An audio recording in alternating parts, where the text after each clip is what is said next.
Hi guys, welcome to the Jane Vlog.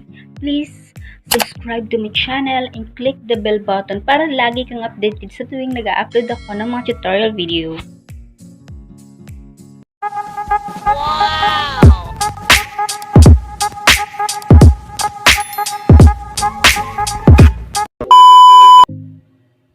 Hi guys, welcome back again to my YouTube channel, Jane Vlog channel. Ako nga pala ay gumagawa ng mga tutorial video na katulad nga po ng nakikita ninyo.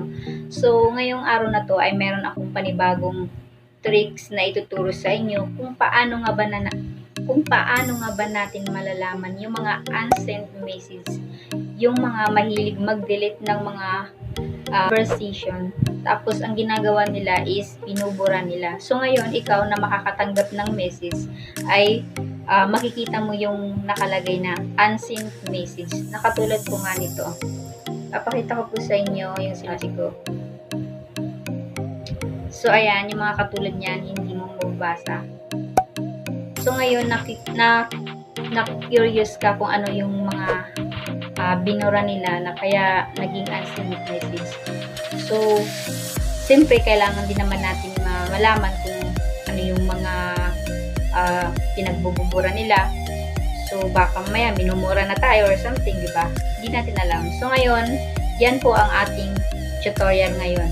So, ituturo ko po sa inyo ang step by step.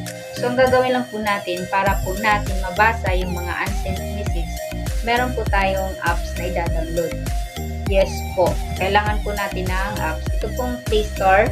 Kailangan lang natin pumunta sa mga Play Store na ginagamit natin. Ayan. Diyan po tayo magda-download.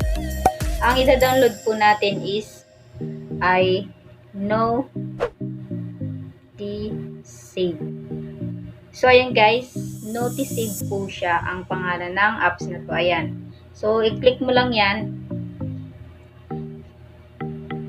So, kung hindi nyo mahanap, kung sakali, ilalagay ko na lang po sa yung link sa description box or sa comment box. So, kailangan lang natin i-install. So, antayin na lang po natin kasi medyo mahina yung signal ng aking wifi. Ayan. So, ayan, nagda-download na po siya guys. Hindi naman po siya ganun ka laki ng MB niya. Maliit lang po naman guys. Kaya mabilis lang siyang mada-download. Huwag kayong mag-alala. Titingnan po natin kung talaga bang Ayan, maglo-loading po siya. So, hintayin lang po natin yung matapos. Ayun. Alam kung ano yung ginilit niya, diba? So, ito yung Notisave. Click po natin yung Notisave.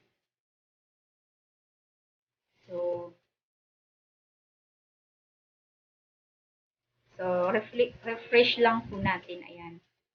And then, hanapin natin yung messenger natin. So, ito siya. So, ayan. So, ngayon, nandito po sa baba. Ayan. So, tingnan po natin yung naka-unsend message. So, ayan. So, ayun nga po yung message niya. Ayan. Hi, taba mo naman. O, diba guys? Napaka-legit po. Grabe, napakalupit nitong tricks na to. So, sana nakatulong to sa inyo guys. So, gagawin natin, mag-example pa tayo para mapatuhanan talaga na legit siya. So, ayan, mag-message ulit tayo. Sabihin natin, for example, kaibigan niya to, nag-ano sa'yo. Hi, bakit ang taba mo na? Mag-diet. Or hindi. Hi, bakit ang taba mo na?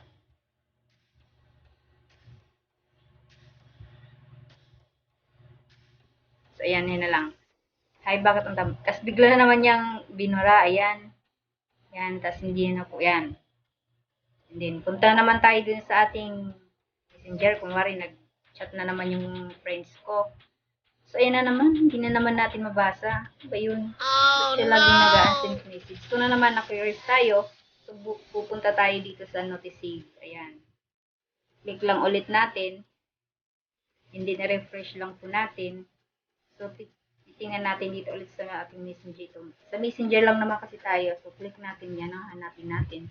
Kapag and then, ayan, click po natin to.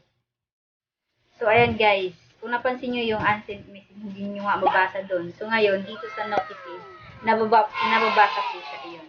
Napakalupit po guys. Napaka-legit po talaga itong apps na to.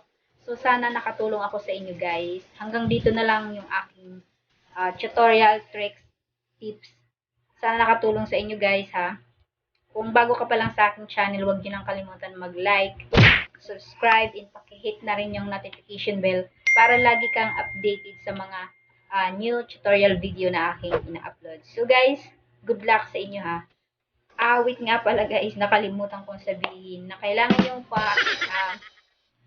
nakalimutan ko sabihin na bago pa kayo for example, may nag-message sa inyo ng mga friends nyo na mahilig mag-delete na ng message. Kaya nagiging unsent message po. So ngayon, kung nakatanggap ka nun, tapos itong apps na to, hindi mo pa na-download, hindi po siya gagana guys. Ganun po yung apps na to. Kailangan nyo munang mag-download ng apps na Notisave bago nyo mabasa yung mga unsent message. So sana nakatulong sa inyo. Kung nag-gets nyo, please mag-comment kayo sa baba kung naging effective nga ba talaga sa inyo itong tutorial natin. Sana i-share nyo to sa mga kaibigan nyo na gusto rin malaman kung paano mababasa yung mga unsent messages. So, good luck sa inyo.